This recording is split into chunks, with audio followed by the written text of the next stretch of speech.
Hello tout le monde, j'espère que vous allez bien. Aujourd'hui, on va parler du sommeil de bébé. Je vais vous dire pourquoi, selon moi, le rituel du sommeil n'est pas suffisant pour améliorer les nuits de nos enfants, pour en avoir fait l'expérience et pour avoir tenté plusieurs choses, et puis pour avoir aussi expérimenté le rituel du sommeil. Je crois qu'on nous ment. Voilà, j'en ai un petit peu marre d'entendre à chaque fois cette réponse à tout va. Est-ce que vous avez un rituel du sommeil qui est mis en place? Quel est votre rituel du sommeil, etc. Je pense que c'est très bien. Et je répète, je le dis dans chacune de mes vidéos, ce que je vous dis c'est mon avis sur le sujet, c'est mon expérience de maman. Voilà, c'est mon expérience à moi. Le rituel du sommeil consiste en une succession d'habitudes qu'on va mettre en place tous les soirs à des heures similaires, tous les jours, pour faciliter l'endormissement de l'enfant, lui faire comprendre que c'est le moment de dormir, etc. Alors déjà, un bébé fait très vite la différence entre le jour et la nuit. À partir de 6-8 semaines, il commence déjà à comprendre ça. C'est d'ailleurs pour ça qu'il est recommandé de faire dormir bébé la journée dans un espace sombre à partir de 6-8 semaines parce qu'il ne confond plus le jour et la nuit. Déjà, ça c'est une première chose.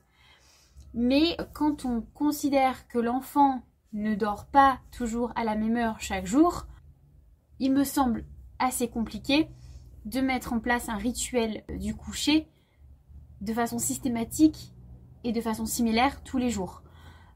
C'est-à-dire que si vous avez un bébé qui n'est pas calé à la perfection, c'est-à-dire comme la majorité des bébés et comme la majorité des êtres humains en général, on n'a pas un rythme de vie qui est tout le temps le même, tous les jours. On mange à des heures différentes, on dort à des heures assez différentes, etc. Il me semble difficile de compter sur ça pour améliorer le sommeil de notre enfant. Je pense qu'il y a d'autres critères qui sont très importants et je crois qu'on ne devrait plus parler de rituel du coucher, mais plutôt de rituel de la journée en fait. Parce qu'une journée ça dure 24 heures et on ne peut pas compter que sur un petit temps le soir pour parler de rituel et pour caler un bébé dans son sommeil.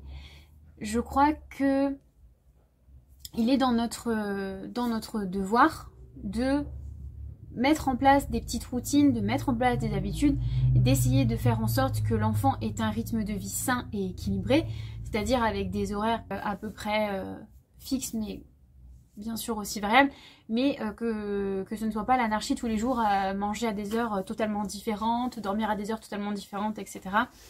Bien sûr qu'il y a des changements, bien sûr qu'il y a la place à l'imprévu, mais il est quand même important, selon moi, que l'enfant ait un rythme assez important pour qu'il puisse, lui aussi, comprendre que le soir, c'est le moment où il faut se détendre, où il faut se calmer, où il faut dormir. Voilà. Mais il n'y a pas que ça qui rentre en compte. Je pense qu'il y a déjà les habitudes, comme on est en train d'en parler, mais il y a aussi tout un tas de choses qui peuvent influencer le sommeil d'un enfant, comme par exemple l'ambiance dans une pièce, dans une maison tout simplement, la température de la chambre, le bruit environnant, le lit dans lequel il dort, est-ce qu'il n'est pas trop petit, la turbulette, les pyjamas qu'il va porter, est-ce qu'ils sont pas trop petits, est-ce que ses pieds tapent pas au fond, est-ce qu'il n'est pas trop serré, est-ce qu'il s'est assez dépensé dans la journée? Est-ce qu'il s'est aussi assez reposé? Parce que un bébé qui dort bien la journée, c'est aussi un bébé qui dort bien la nuit. Parce qu'il se régule et parce qu'il est plus équilibré, parce qu'il est plus calme en fait, tout simplement. Mais aussi, est-ce que le bébé est assez détendu? Est-ce qu'il n'est pas trop énervé? Est-ce qu'il est confortable? Est-ce qu'il n'a pas des douleurs comme par exemple mal aux dents, mal au ventre, je sais pas, mon érythème fessier ou n'importe quoi? Il peut y avoir plein de petits maux qui font que le sommeil va être perturbé. Et bien sûr, oui, le rituel le soir au coucher est important, mais je crois qu'il ne faut pas compter que sur ça et je pense qu'il faut vraiment avoir une vision globale de la journée de son enfant, de son quotidien, de son environnement, de ses émotions, comment est-ce qu'on les gère, comment est-ce qu'on s'occupe de lui et aussi comment on gère les réveils nocturnes, tout ça. Bon, ça c'est autre chose. Mais voilà, je vous le dis, j'ai pas encore trouvé la solution miracle.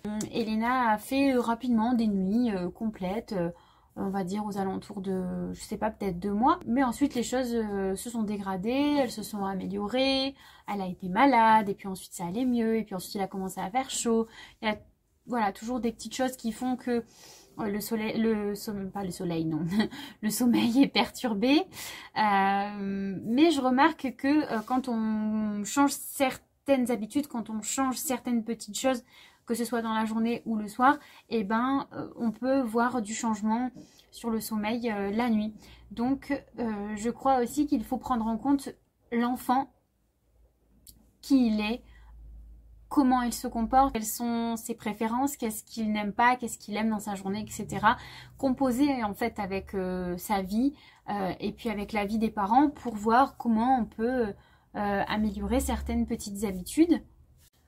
En fait, je crois que globalement, quand on est parent, on est trop accroché à ce rituel du sommeil. Il faut vraiment s'en détacher et voir les choses de façon plus large. Parce que je suis sûre qu'il y a plein de choses à améliorer en fait dans le quotidien d'un bébé pour favoriser son sommeil. Et bien entendu qu'il y a des choses sur lesquelles on ne pourra pas agir, des choses qui malheureusement nous échappent. C'est pas en contrôlant toutes les choses et toutes les situations de la journée, des siestes, des repas, des activités, etc.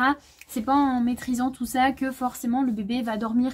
Mais je pense qu'il y a des choses sur lesquelles on peut vraiment agir et qui peuvent vraiment avoir un impact sur le long terme.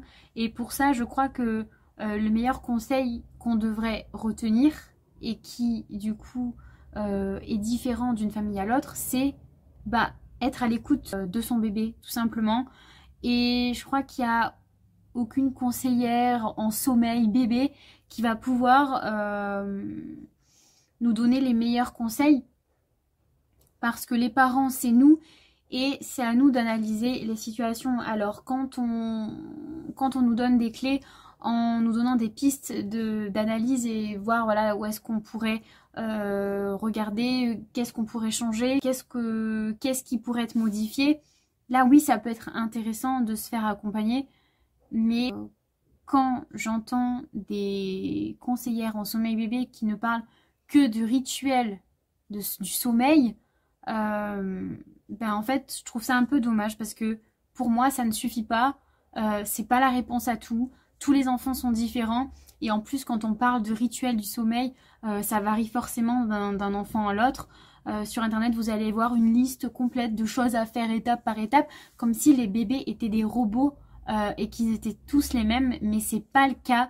Donc je crois que pour ce qui est des choses que l'on peut modifier et maîtriser, c'est bien d'être à l'écoute, de voir ce qu'on peut améliorer, des petites choses subtiles, vraiment voilà, être attentive à son bébé, à son quotidien, à qui il est, etc. Mais pour les choses qu'on ne peut pas maîtriser, malheureusement, une fois qu'on a fait vraiment tout le tour de toutes les zones de confort, d'inconfort, du quotidien, du sommeil, du repas, etc., des petits bobos, tout ça, une fois qu'on a fait le tour de tout ça, voilà, il faut, je pense, accepter qu'il y a des nuits où qui ne peuvent pas être parfaites.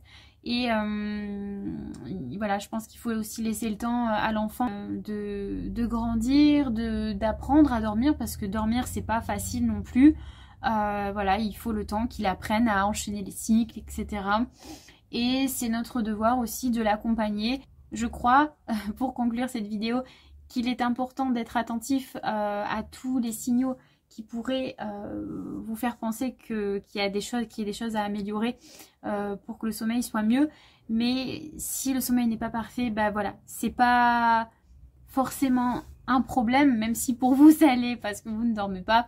C'est pas forcément un problème et ça va passer. Voilà, tout passe. On me l'a dit, tout passe. Je suis en plein dedans, moi aussi j'essaye de comprendre les rouages du sommeil du bébé, etc. Mais je crois qu'il faut vraiment se détacher du sommeil parfait, des nuits de bébé, d'un bébé parfait qui dort tout le temps, très tôt, qui fait ses nuits rapidement à la sortie de la maternité, etc. Ça existe, mais aussi ça n'existe pas. Un bébé peut très bien dormir une nuit et se réveiller 10 fois la nuit d'après. C'est comme ça, on ne peut pas tout maîtriser. En fait, je trouve ça assez culpabilisant de nous dire qu'il faut mettre en place un rituel du sommeil, les 30 minutes qui précèdent l'endormissement de l'enfant, etc. Alors que l'enfant ne dort pas forcément à la même heure que le bébé du voisin et qu'on n'a pas tous le même mode de vie aussi. Par contre, ce qu'on nous dit pas assez, c'est que le rituel du sommeil, ça peut être des choses toutes simples comme par exemple tamiser la lumière le soir à partir de 18 h, parler plus doucement. Donc non, le rituel du sommeil n'est pas une fin en soi. Moi aussi, je me pose mille et une questions sur le sommeil. Moi aussi, je cherche toujours des solutions, des idées pour améliorer la qualité de sommeil et les nuits de toute la famille à la maison. Mais c'est pas évident. Quand ma fille dort bien, je me dis que c'est bon, c'est lancé, ça va aller. Et quand elle dort mal et qu'elle se réveille plusieurs fois par nuit et que je suis crevée, que je n'en peux plus, je me dis que ça va jamais s'arranger et j'ai l'impression que ça va durer éternellement. Mais en fait, tout passe, les enfants grandissent et voilà. Et quand c'est difficile pour moi de me lever la nuit et que je suis fatiguée et que j'arrive pas à la rendormir et que c'est vraiment dur, je me dis que je suis là pour elle et que ce temps-là, c'est un temps plus tard qui va me manquer. C'est un temps où je peux la prendre dans mes bras, où je peux prendre soin d'elle et où je peux l'accompagner dans des moments importants pour elle. Et quand elle sera grande, elle aura plus besoin de moi. Donc voilà, quand je pense à ça, ça m'aide à tenir et à garder le cap. Donc faites-en ainsi. Les maîtres mots pour moi sont être attentif, mais aussi se détacher, laisser les choses couler, accepter que le sommeil soit difficile et se dire que les choses vont passer. J'espère que ces mots vont résonner dans votre maison. Si vous avez des conseils, n'hésitez pas à me le dire et je vous dis à très vite dans une prochaine vidéo.